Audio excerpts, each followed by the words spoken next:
নিজের হাতে লাগানো সবজির কোনো তুলনায় হয় না। সুপ্রভাত বন্ধুরা, আমি পারো। সকাল সকাল ঘুম থেকেই উঠে আগে মাথায় সেট করে নিয়েছিলাম যে আগের দিনকার যে সবজিগুলো বাগানে আছে সেগুলোকে খুলে রাখতে হবে, জানো।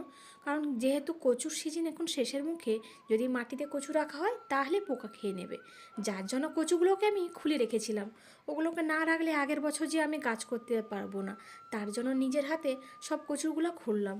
আর খুলতে গিয়ে দেখি কি বড় বড় সাইজের বেজা হয়েছে। এই বেজাগুলোকে রেখে দেবো আগের বছরের জন্য, আর মোড়াগুলো আমাদের বাড়িতে খাওয়া হবে। এই বাগানটা যেন আমার নিজের হাতে বানানো, যে কারণে প্রত্যেকটা সবজি করতে আমার যেমন কষ্ট হয় তেমন ওঠার সময় আমার ভীষণ আনন্দ হয়। তাই তাড়াতাড়ি করে কচুগুলোকে এক ধামা আমি খুলে নিয়েছিলাম। খুলতে খুলতে দেখি, ও বাবা কী ব্যাপার, একটা লাইন খুলতে না খুলতে এক ধামা পুরো কচু হয়ে গেছে। আর এই কচু দিয়ে চিংড়ি মাছ দিয়ে খেলে আহা, এর সাথে আর কোনো ভাগ হবে না। তাই এক ধামা কচু নিয়ে সঞ্চয়